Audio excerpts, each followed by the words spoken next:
It began as a night like any other, and that was the most terrifying part.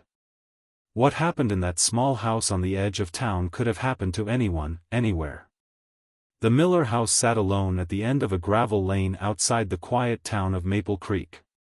A narrow porch, a fading swing, and a small flower bed that never quite managed to keep the weeds away. It wasn't much, but to 34-year-old Laura Miller and her 8-year-old daughter, Sophie, it was home. Laura had moved there 2 years earlier, after a messy divorce she rarely talked about. In Maple Creek, people learned not to ask too many questions. They knew only that Laura worked long shifts as a nurse's aide at the county clinic and that, no matter how tired she was, she always saved her last bit of energy for Sophie. Every evening followed a ritual. Homework at the kitchen table. A simple dinner. A cartoon or two on the old television. Then a story in bed, with Sophie curled into Laura's side, drifting off as her mother's voice floated through the dim room. That night was no different. The air outside was warm and still, the kind of night when crickets seemed louder than usual and the sky hung low and dark over the fields. Laura checked the front door, as she always did. She glanced at the back door, locked. The old windows rattled faintly in their frames as a mild breeze stirred the trees. What Laura didn't notice was the small living room window that never quite shut all the way. The one she kept meaning to fix. The one Sophie sometimes pushed open on a hot afternoon to feel the wind on her face.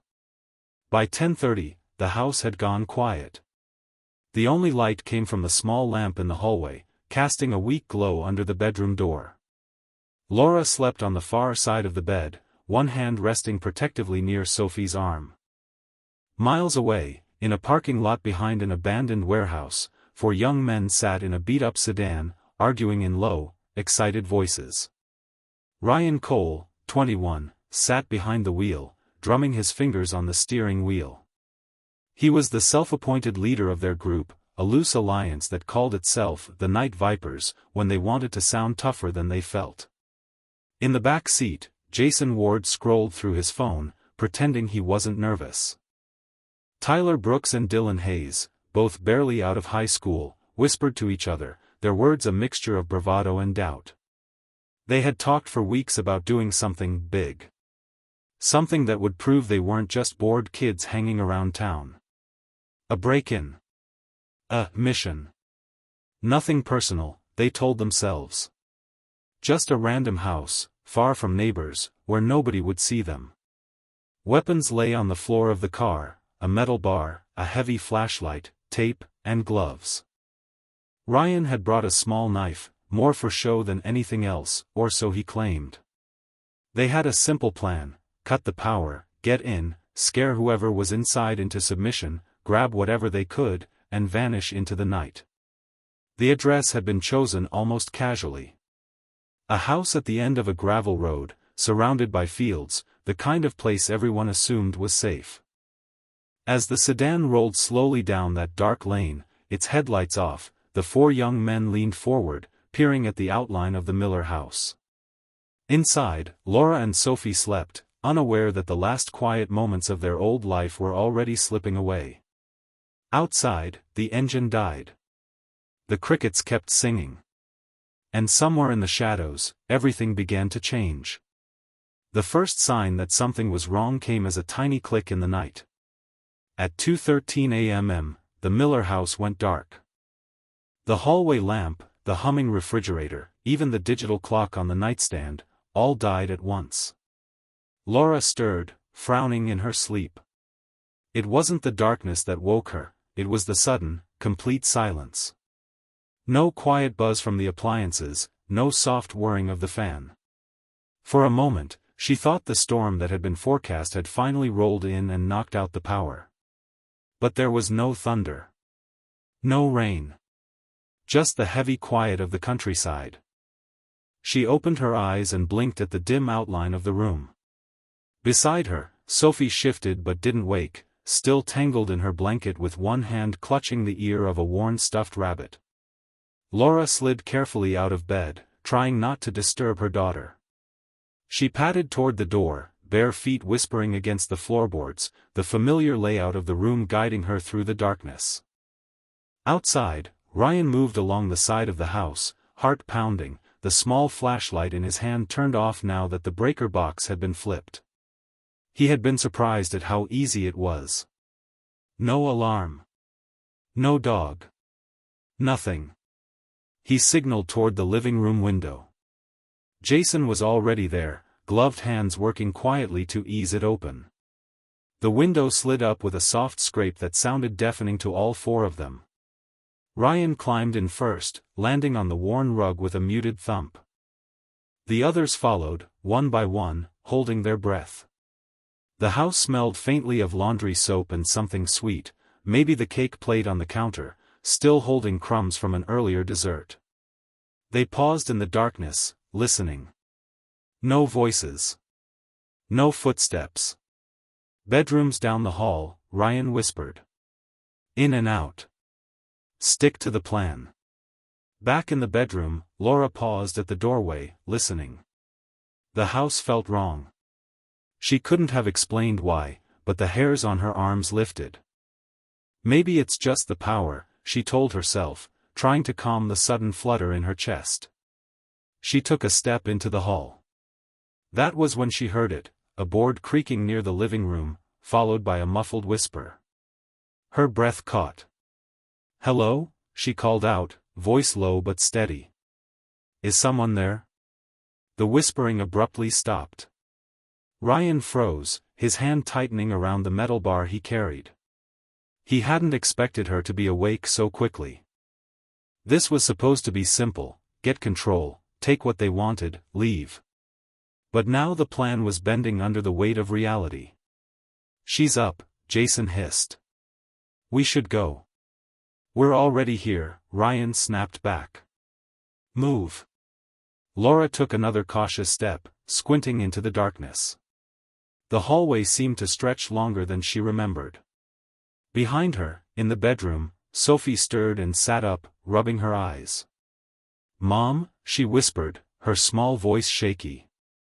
Why are the lights off?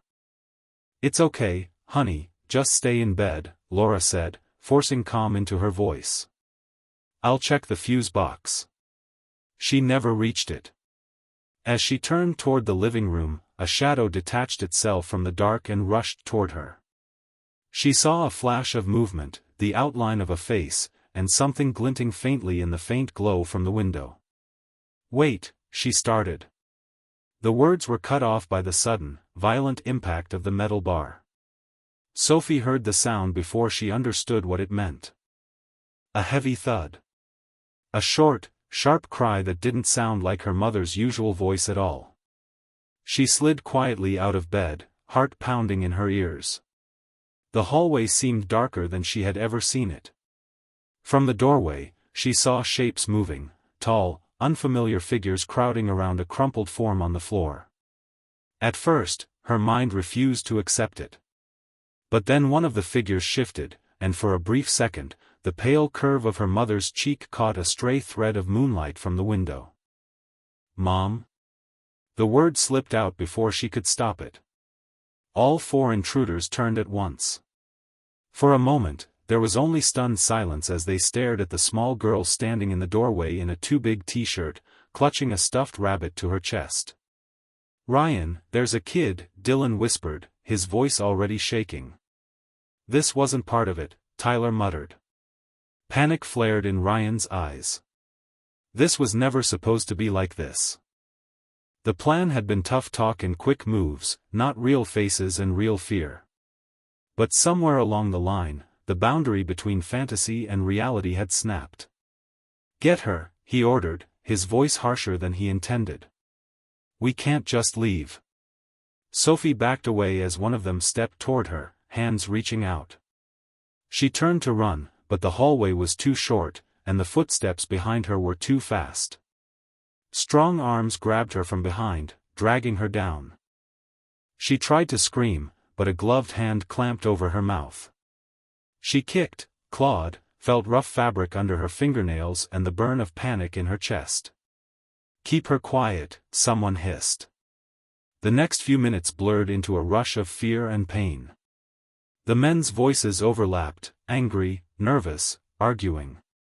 Somewhere in the chaos, Sophie's world narrowed to one desperate thought: survive. At some point, the struggle stopped.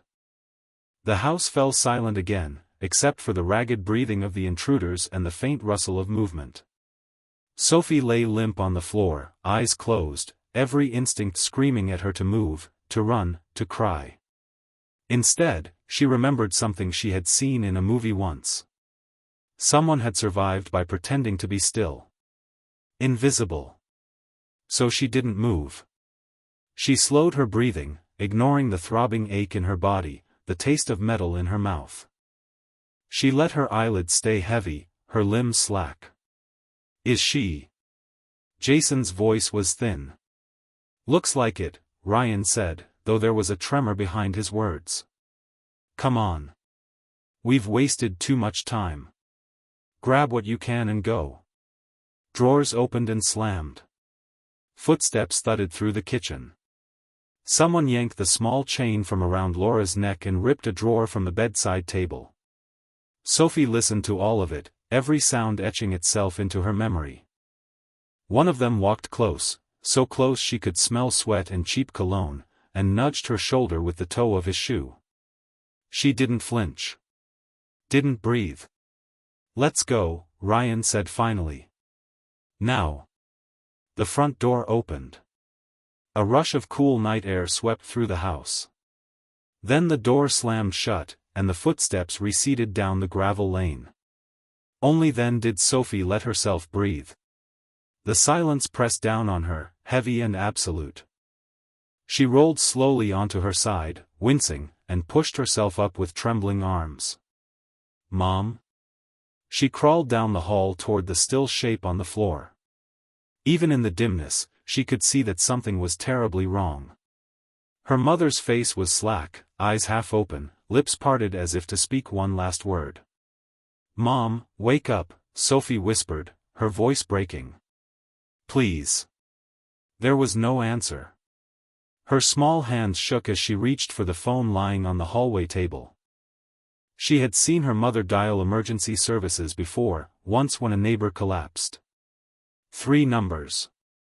She could remember 3 numbers. With one final glance at her mother, Sophie pressed the buttons and lifted the phone to her ear. Help, she whispered to the operator, her voice thin but clear. Someone came into our house. My mom won't wake up. The first patrol car reached the Miller house in just under 12 minutes, siren off, lights dimmed. In a rural community like Maple Creek, 12 minutes could feel like a lifetime. Officer Daniel Harris stepped out of his cruiser and immediately felt the wrongness in the air. The house was dark, but the front door stood slightly open. The gravel driveway was scarred with fresh tire tracks. Dispatch, this is Unit 3. I'm on scene, he said quietly into his radio. Front door is unsecured. Proceeding inside. The living room, lit only by his flashlight, looked strangely ordinary. A small couch, a coffee table with a few children's drawings scattered on top, a forgotten mug on the end table. But as his beam swept across the floor, the illusion of normality vanished. In the hallway, he found Laura. Dispatch, he said, voice tightening, I have one adult female, unresponsive. This is a major crime scene. Send backup and medical now. Further down the hall, he saw movement, a small figure huddled against the wall, arms wrapped around her knees, clutching a stuffed rabbit. Sophie, he asked gently, remembering the name from the call that had come over the radio. My name is Daniel. I'm here to help. The girl looked up slowly. Her face was pale, streaked with tears, one side mottled with bruising. They hurt my mom, she whispered. They thought I was gone too. His heart clenched. Carefully, he stepped between her and the worst of the scene, blocking her view as much as he could. It's okay, he said softly, kneeling down. You're safe now. We're going to take care of you. Within minutes, The quiet lane was crowded with vehicles, ambulance, additional patrol cars, and an unmarked sedan carrying Detective Olivia Grant, the lead investigator for the county. She was in her early 40s, sharp-eyed and calm, with a reputation for never rushing to conclusions. As the paramedics confirmed what Officer Harris already suspected about Laura, Detective Grant moved through the house with methodical precision. The cut power. The open window. The disturbed drawers, missing items, and hurried footprints smudged into the dust of the floor. There were signs of a struggle in the hallway, scuff marks, a broken picture frame, a smear on the wall that told a story all on its own. Someone had meant to dominate this household, she thought. To control it. But somewhere along the way, control had been lost. Sophie was transported to the hospital under close supervision, accompanied by a female officer who kept talking softly to her, offering an anchor in a world that had suddenly become unrecognizable. At the hospital, doctors worked carefully, documenting her injuries and treating what they could. Remarkably, despite the brutality she had endured, they believed she would survive physically. The emotional wounds, they knew, would be harder to heal. Later that afternoon, Detective Grant sat in a small, quiet room just off the pediatric ward. Across from her sat Sophie, wrapped in a blanket, a cup of juice untouched on the table beside her. "Do you feel strong enough to talk a little?" Olivia asked gently. Sophie hesitated, then nodded. "I know this is very hard," the detective continued. "But what you remember can help us find the people who did this and make sure they can't hurt anyone else."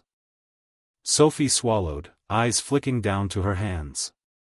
"There were 4 of them," she said finally. "All boys. Older than me." She described them as best she could: heights, builds, fragments of faces glimpsed in the dim light. One had a hoodie with a torn sleeve. Another smelled strongly of cigarettes. The leader had a low, rough voice that barked orders. She remembered the sound of a car door slamming, the crunch of tires on gravel. Detail by detail, a picture began to form. Back at the house, crime scene technicians worked late into the night. They dusted for prints, collected fibers from the window frame, photographed every mark on the floor and wall. Near the back door, one technician knelt beside a small square of mud on the tile, an incomplete shoe print, but a print nonetheless. Outside, near the edge of the driveway, an officer held up a discarded glove, its surface streaked with dirt and something darker. "Looks like they weren't as careful as they thought," Detective Grant murmured, watching the evidence bags fill. The attack on the Miller home shook Maple Creek to its core. People double-checked their locks, dragged old baseball bats from closets, and checked on neighbors they hadn't spoken to in months. Candlelight vigils were held on the town square. Laura's colleagues at the clinic left flowers and handwritten notes under a framed photo of her in the staff room. In the midst of the grief, one fact stood out like a single bright light in the darkness: there was a witness. A child who had seen more than anyone ever should. And because of her, the 4 young men who thought they had vanished into the night were already running out of places to hide. News of the attack spread faster than anyone in the group of 4 expected.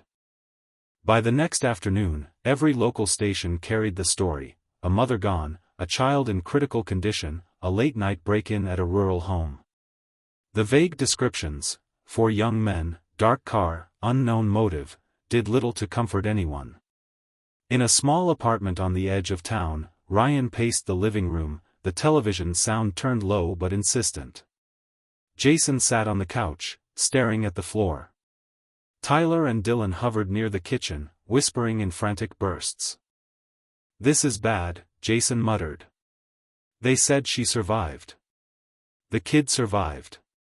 "She was supposed to be," Tyler began, then stopped, unable to finish the sentence.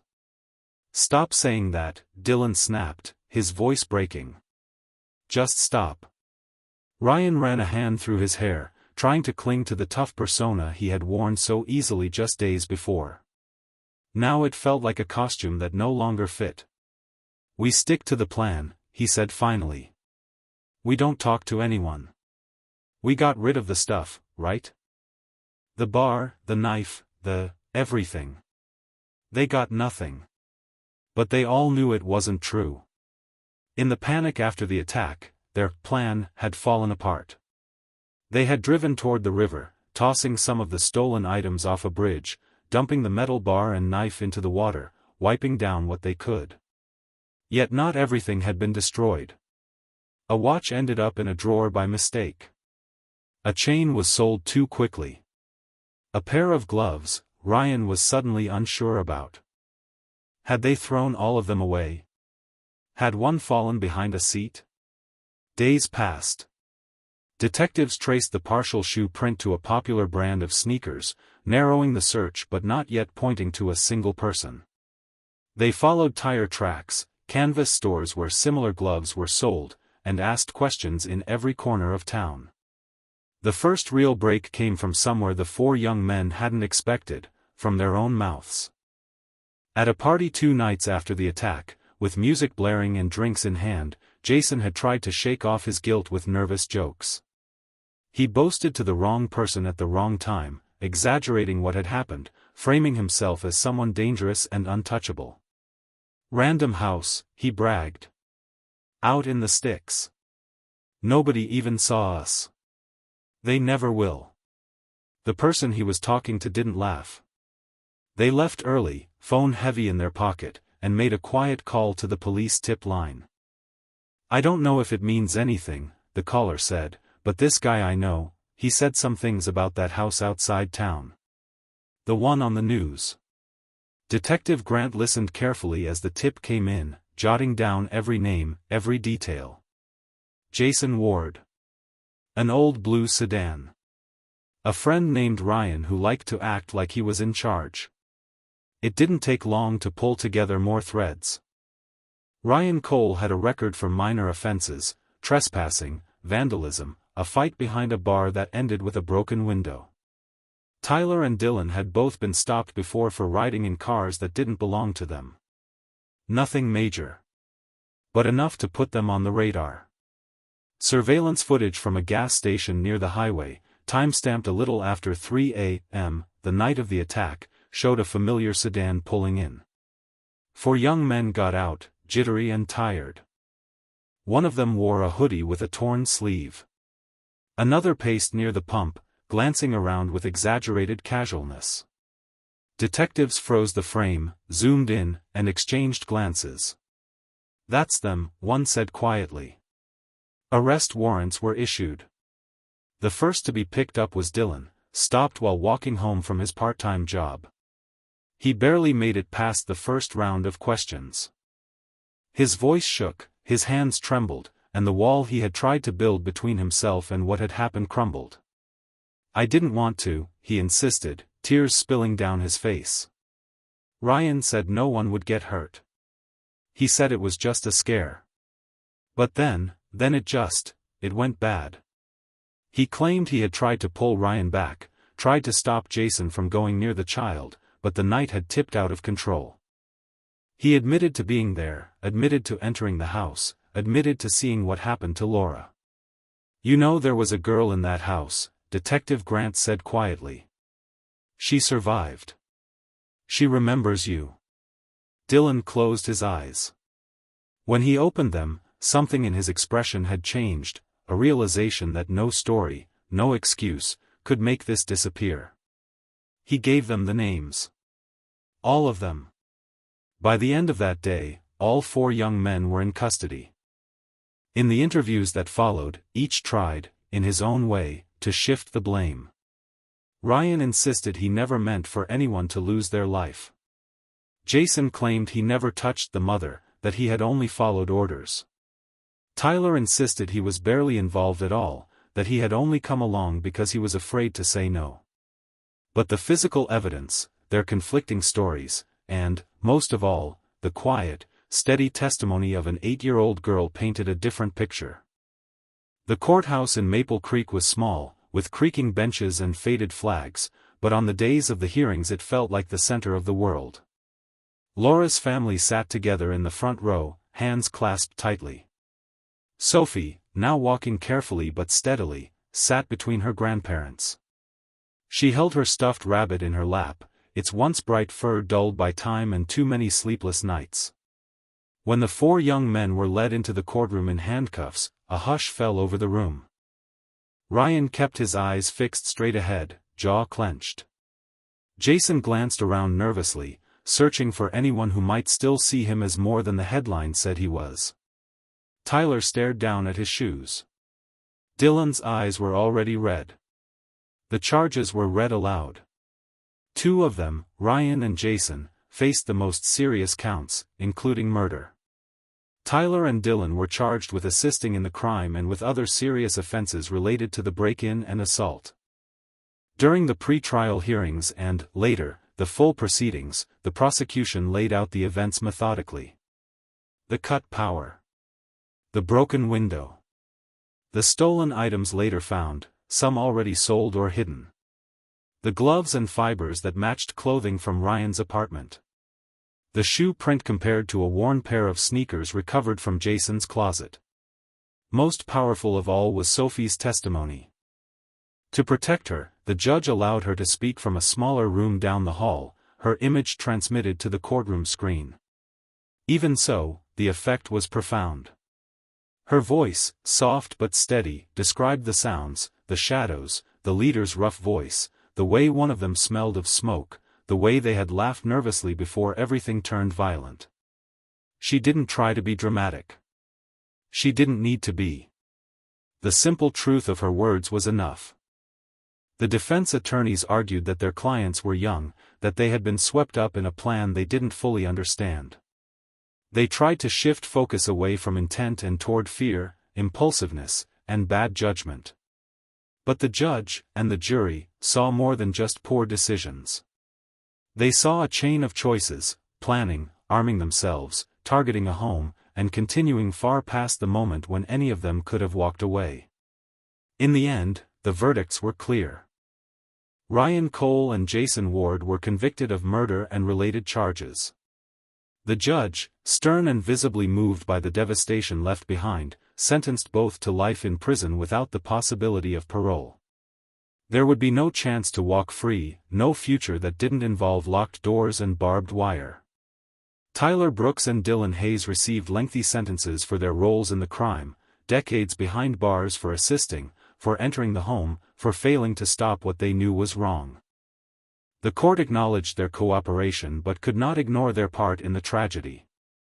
An additional figure appeared in the story as the investigation unfolded, Mark Rivers, an acquaintance who had helped dispose of some of the stolen items and tried to destroy potential evidence. He was charged and eventually sentenced to a significant term of his own, a stark reminder that even those who only help after cannot escape responsibility. As each sentence was read, Sophie watched quietly from her seat. She did not cry in that moment. She had run out of tears long ago. Instead, she held her grandmother's hand and listened, feeling the words settle around her like something heavy and final. The years that followed were not easy. Healing never came all at once. There were nightmares, therapy sessions, and days when getting out of bed felt like climbing a mountain.